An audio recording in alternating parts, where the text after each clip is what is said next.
given, that's how we live it. Don't be mad at the system, it's simply how we've existed. I hear a lot of people talking like they politicians and choose to be an accountant because it's safe in the business, not because they... Hello everyone, and welcome to the 10th episode of the Joshua Cuthbertson Show. I'm sitting here with my special guest, Emporia State alumni, West Craven High School coach, and he's the 6-time Coach of the Year, Coach David Fernandez. How are you doing?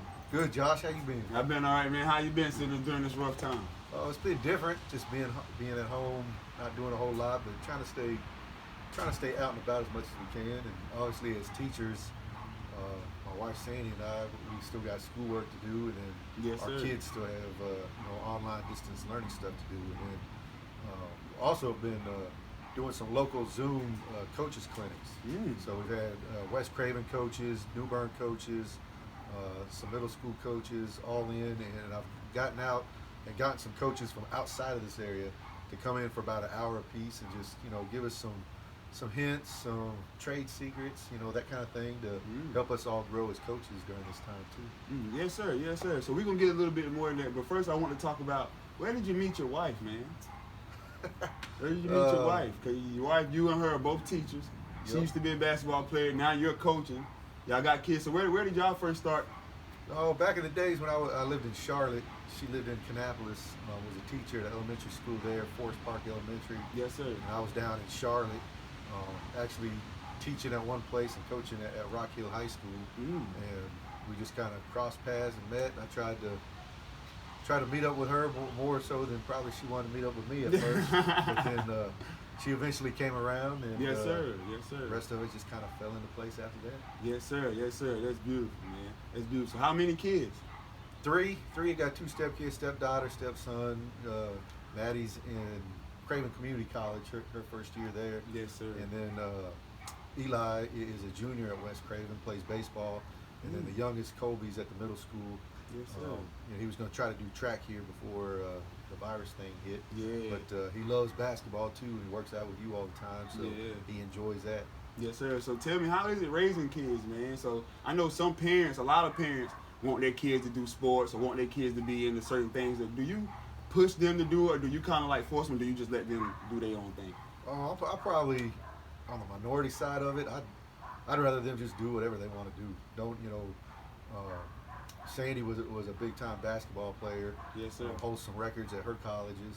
So she was an athlete. I'm obviously the coach and athletic director at West Craven. Yes, sir. There's a little bit more pressure there that maybe the coach's kid gets, some automatic things when that's not really true. So at the end of the day, just kind of would like them to find their own path, do whatever they want to do, and whatever it is they're passionate for it, without me trying to push something on them. Yes, whatever sir. it is they're passionate about, then just try to help and foster that, and put them in the best position to succeed at whatever they want to do, not necessarily just because I coach or their mom was a good basketball player. Just what do they want to do? Yeah. So how did you get into the game of basketball, man? Oh, probably unorthodox, a little bit different than probably a lot of other people. Yeah. Just always loved sports. My dad watched a lot of sports growing up, so I always had sports around, but didn't really know what I wanted to do. Had gone to back in the state of Kansas at Emporia State. One of the legendary coaches, Ron Slaymaker, he ran a shooters camp during the summertime. And I used to go to it was called the Slay Shooters Camp. I'd go to that for a week, spend some time there, and was around the college players and around him. And I really liked, as crazy as this sounds, I liked the way he made me feel, the confidence level, the feeling that you could do, if you put your mind to it, you could pretty much do whatever you want to do. Yes, sir. Yes, that kind of thing. And as I was getting older, my mother pushed me, you're getting older, you got to pick something. What is it you want to do? Well, immediately just kind of stuck out. I'd love to do something in sports. Yeah, right there. Yes, sir. Kind of thought like sports broadcasting might be the deal, but didn't really go to that route. Went to the route of coaching because I liked what Coach Slay was doing. I thought helping others help themselves, giving confidence to others, that was just something that just really tugged at my heart, and I wanted to be like Coach Slay. So at that point in my life, everything just revolved around coaching. Just because he basketball, influenced you to do because he influenced the coach influenced me the most, and he just took me right in under his wing. I was in high school, You know, he was at Division II college, but it kind of took me under his wing. I was allowed to be around the basketball team as a manager / student assistant while I was in high school. I was helping the college team. Yes, sir. So it just kind of, that evolved at Emporia State under Coach Slay, and then working summer camps and all that. And then it evolved into Coach Mark Comstock, who was there afterward. And it just kept, you know, fostering. And when you get in high school athletics, you don't always get to just do one thing. And so that, you learn real quick in high school, and so much probably in middle school, just in the school setting, not necessarily the college setting, in the school setting, that the more you can do, the more valuable you are. Yes, sir. So the more sports you can coach, the more programs you can get involved in, the more valuable you are, and the more, you know, schools want to hire you. Yes, sir. So I've done a little bit of everything. You know, I've done softball, done cross country. man. I've done being a first responder, which is kind of like the athletic trainer, but not certified as one. You know, the athletic director, basketball, boys and girls. So Yes, sir. done a whole bunch of everything just to be appealing, you know. And now, you know, probably been in education about 19 years. Now I can just concentrate solely on boys basketball, which I'm coaching right now, and being the athletic director, trying to help, you know, all the other All that, programs. yes, too. sir. Yes, So, sir. you know, athletics has been good to me, so I try to give back to athletics as much as I can. Yes, sir. Yes, sir. So all coaching all those sports, man. Girls and boys. What's the difference, man? What's the difference between coaching boys and coaching girls? Just in any sport. Really, the one thing that sticks out to me the most, because I've had a lot of mentors, including last week a guy in Kansas who was on a Zoom meeting with us. Athletes are athletes, so when we're coaching, we don't really look at them as, you know, she's a girl, he's a boy. We're coaching athletes, and we're trying to get the best out of them that we can. But I think the biggest difference right out of the get-go is, for whatever reason, girls seem to trust you a lot quicker, and they do exactly what you ask them to do. And Just off the sometimes, bat. you know, right off the bat. And I think with boys, and this ain't a knock on boys or men's or, you know, athletics, but boys kind of have that, they think they know more than maybe they know at the time. Yes, sir. And so that makes it hard for them to want to learn Or and to want to grow and to listen. Whereas girls just kind of instinctively do that right from the get-go. And you know, that would, to me, that was probably the biggest difference between boys and girls, Yes, if there is sir. one. Yes, sir.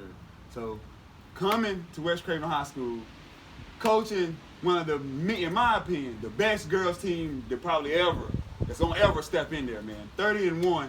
Talk about that, man. Talking about building that chemistry with those girls, not just for 1-2 years. They went for those 4 years. They was there, man. So talk about that journey, just with those girls alone, just with that group. Yep, I was extremely blessed that first 4 years as being a head high school basketball, varsity high school basketball Yes, sir. coach. That I came into a program that had no expectations. They were down. They had a couple non-winning seasons before I got here, and being all gung-ho in basketball, I think it was a marriage at the right time, right place type of deal. I came in with an underclassmen group of Jamie Cherry, you know, probably the best player to ever come out of Craven County girls basketball, probably. Yes, sir. Period. And West Craven High School. Yeah. But she had some pieces around her. Kaylee Koprick, who developed into a really good high school basketball Yes, she player, did. and went on to Anderson and played. Jasmine Rayner, the same thing. Yes, sir. Developed into a really good basketball player. Khadijah Bryant went on to Elizabeth City Yes, State. sir. Now she's a middle school coach and helping with a high school over in Spring Creek, North Carolina. Yeah. But there were more pieces than that. There was Naisha Roundtree. There was just a plethora of, at the time, good girls basketball players that bought into each other. Yeah. And there wasn't really, I think the first year, it wasn't a setup in a bad way. It was a setup in, let's learn how to lose so that we can learn how to win. And our record was just above 500. We were middle of the road in the conference. We were first round playoffs, one and done, got run by, 25 points, I think it was, that year. But we went through some bumps, some grinds. We lost a couple upperclassmen because they didn't want to take a back seat to the underclassmen. Yeah. They didn't really have the mindset that you don't take that back seat, you just keep developing and getting better, and the whole gets better. Yes, sir. And so in that time, we made the decision we were going to start a lot of underclassmen, and we were going to play those kids all the time. And through that first year, losing some games, being just above 500, we got to that second year and just kind of took off. Went undefeated in the regular season. Didn't lose until we got to Fayetteville. In the Eastern Regional semifinal game. So that it was an incredible run. It was a fun run. 30-1, man. Those kids, 30 wins and 1 loss. And it was a stretch where we won 3 straight conference championships, regular season and tournament. We went to Fayetteville to the Eastern Regionals 3 straight times. That first year, the undefeated year that you were talking about, we lost in the first round at Fayetteville, but the next 2 we played to play for a state champion. We played in the state semifinal. That 5th round, yes, sir. We played for a spot in the state champion, and we lost to a Chapel Hill team that at the end of the day had about 6 or 7 college athlete girls in 1 through 7. in basketball, volleyball, and softball. Yes, so it was kind of in track.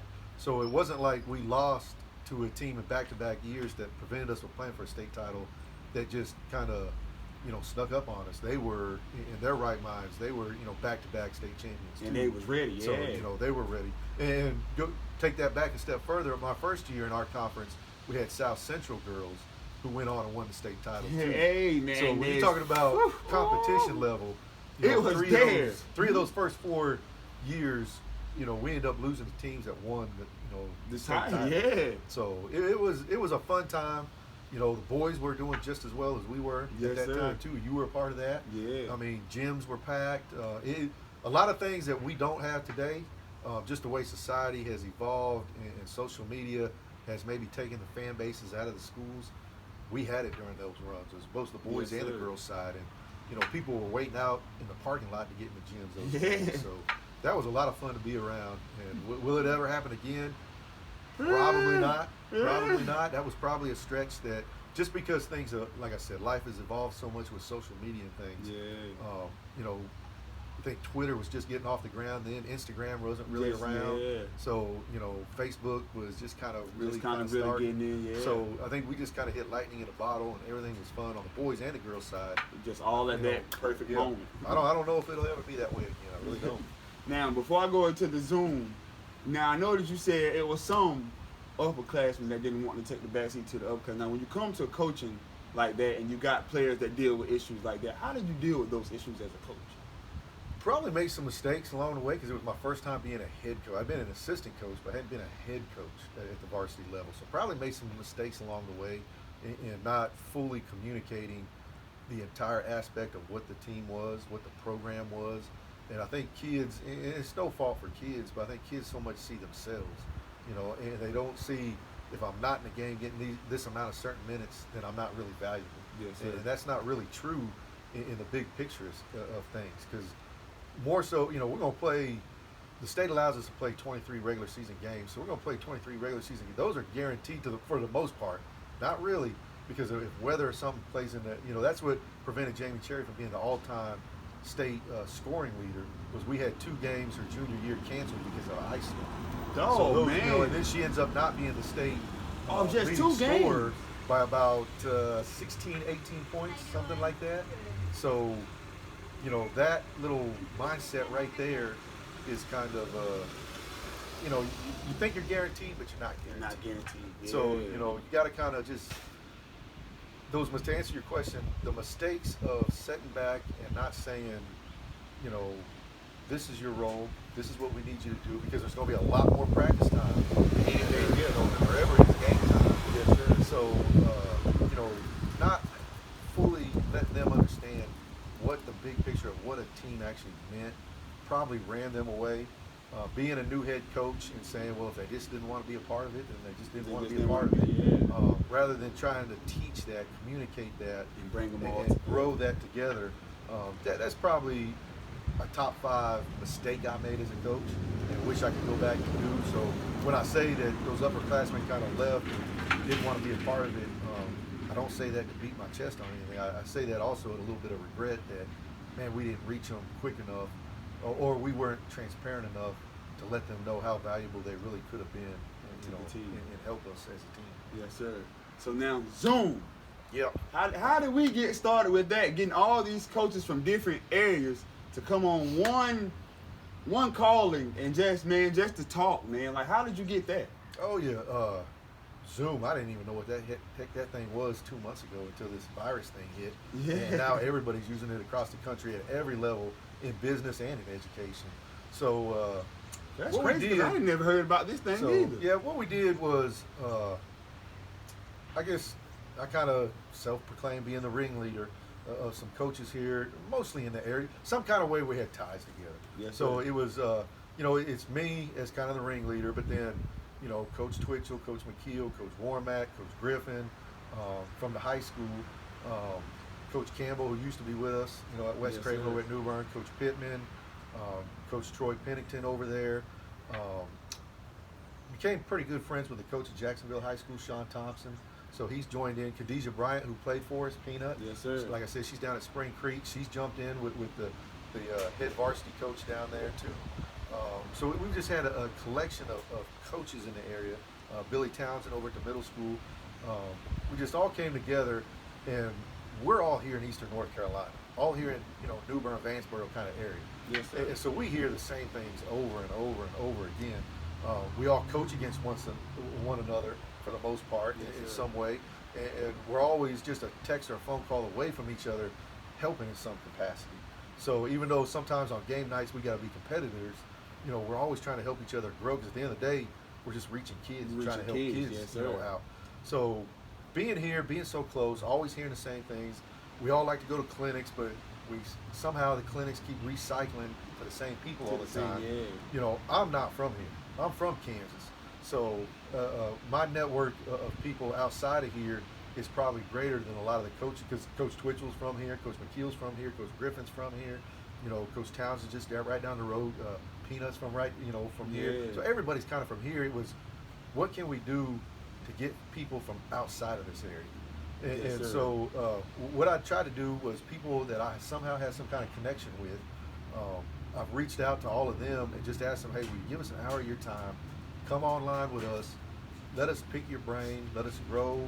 Let us learn from you. Teach us some things. And to be honest with you, we've reached out across different sports, because we're all different sports. Football coach, basketball coach, softball coach, track, golf, volleyball, basketball. I mean, we're a collection Yes, at middle sir. school. So we're a collection of different things. So what we've done so far, the last 2 weeks, we've had a good friend of mine, Bill Ninestead, a state championship basketball coach in the state of Kansas. He's came on. Kyle Richardson, an assistant coach at Clemson football, won 2 state titles at Northwestern High School in Rock Hill, and then he's been a part of 2 national championships at Clemson. Coach Doty, Craig Doty, and Evan Lavery from my alma mater in Portage State. Coach Doty has been a 3-time National Coach of the Year and a 3-time national champion. Just talking And, legends, so, y'all. He's came on, and his assistant. And then today we had Taryn McKinney from the University of Arizona. So she's one of the best softball players to have ever played, and now coaching. She's won 2 national titles, was the MVP of the College World Series for softball. She's been a part of the Olympics. She played at Arizona. She works for the coach that she played for, Mike Candria, who's probably, there's probably 2 softball coaches that are best that have ever been, and he's one of the 2. He's one of them. So, just having her insight, and she had been in North Carolina because she had moved out here when she got done playing for a little while. Yeah. So, just bringing her on, like I said, it really hasn't been X and O's in any form of the imagination. It hasn't been football plays. It hasn't been basketball plays. It hasn't been softball drills. It's just been leadership, coaching. What works for you guys? What do you guys see? What do you guys try to hire? What are you guys trying to do with your programs in teaching coaches and players? And so to get that, I mean, Coach McKinney today, we're sitting here as all high school coaches, 10 of us high school coaches on this Zoom. She's the pitching coach. That's it. She's assistant coach at Arizona. She's the pitching coach. And she's talking about the 7 to 8 girls that she's responsible for. And at one time, either coming out of high school or now in college, they're all Americans. And one was supposed to be on the Olympic team in a couple months, which is now going to be the Olympic team next year. But, she's talking, we're taking it for granted. We're talking about high school kids. She's talking about, the kids that are in her control are the best in the country, at what they do. So it was just kind of a little different insight on it. Coach Richardson at Clemson, same thing. You know, he's talking about the quarterback at Clemson who's probably going to be the #1 pick, you know, in the NFL draft next year. Just what it's like to interact with him and you know, the things that motivate him type of thing. So, you know, we've talked to high school coaches, college coaches. Just different people interacting with different people. And at the end of the day, we're just all trying to get better. Softball, legends, football, basketball, like all these different type of coaches and minds on one control. And it's just amazing how the little tidbits they give us, the little nuggets they give us, are things that when we self-reflect as coaches, after our guests get off and we kind of stay on there and start talking a little bit, it's things that we kind of self-reflect on ourselves maybe. You know, in the mirror we've said it, or we said it in our heads, or to each other, but now we're hearing people that, you know, they're professionals and they're saying the same things that we're saying. It just kind of leads us that, you know, we're probably on the right path, doing the right things for kids, and then continuing to grow so that we can continue to do those right things for kids. Yes, sir. Yes, sir. So now what's next, man? After graduating from Emporia, then 6-time Coach of the Year. I mean, I don't think it gets no better than that, man. Now, the Zoom is getting bigger and bigger and bigger. So what's next, man? What's next for Coach David Fernandez? Man, I don't even know. Just something I probably thought about before I've listened to all these speakers that we've been on Zoom with. Just enjoying where you're at. You know, the big time isn't necessary. You know, Coach Doty told us there was a place in Texas, Division I basketball place. Their gym, he's like, man, there's high schools that are better. You know, this is a Division I basketball program. There are high schools that are better, than this basketball program. He's like, you know, if you want to go coach there, you're going to lose. The facilities are terrible. You know, there's some high schools that are just as good or better than this college college program. You know, the point being, enjoy where you're at. Enjoy, you know, the big time isn't necessarily the lights. The big time isn't necessarily Allen Fieldhouse or the Smith Center at Carolina. The big time is Lorenzo Jones Gymnasium, you know, at West Craven High School. You know, Clay Jordan Stadium at the football, you know, field. Hughes Field at baseball, Heinz Field at softball, you know, the track, you know, that's the big time is where we're at. And we're connecting with kids, we're motivating kids, we're teaching kids. And the best thing, you know, I didn't coach you. I watched you play, obviously, because I was the girls' coach while you were playing under Coach G at the time, who I talked to yesterday, too. Oh, man, that's my guy. You know, to see it now, you know, you went on and played college ball. Your brother went on and played college ball. But now to see you back in the community, you're helping kids. You know, you're working out with my son all the time too. You know, you're getting out in the community and you're helping kids. So now to be a part of, still chasing that carrot, still want to win, still want to win conference championships, still want to win games. Would love to get another state title. We had one when I was assistant coach at Rock Hill High School. So you know, still would love those things. But understanding the big time is where we're at in Vanceboro, North Carolina, where we're at West Craven High School, where we're at with the coaches that we can network with and call friends and compete against on game nights, and then get out there and reach kids like we're doing. I think we were real proud. We started an FCA youth league last fall. Yes, sir. Looking to, you know, when this virus thing is over, jumpstart on that again and make that the best we can be, you know, this year. But just enjoying life where we're at, you know, with my wife Sandy, with our 3 kids here in Vanceboro. We've got great neighbors. Coach Jordan, the legend, is just right across the street. Coach McMillan, we call him the Godfather. He's right across the street. Dennis Smith, who drove by on a golf cart a few minutes ago, he's across the street. He loves West Craven athletics. So just, you know, what's next is probably just every single day. Just every single day, enjoying life, enjoying seeing the kids that played for us in the past, what they're doing now, and just continuing to try to help out as many people as we can help out. Most importantly, the youth in this community that we can help out, so that in 5-10 years or whatever, you know, they're going to be the leaders in this community. Yes, sir. So just trying to give them a good, solid foundation, or help if they've already got it. You know, just help build it on that foundation. Yes, sir. Yes, sir. That's amazing, man. But there y'all have it, y'all. That's the 10th episode of the Josh Cuthbertson Show with my special guest, Coach Fernandez. Thank you so much. We're out.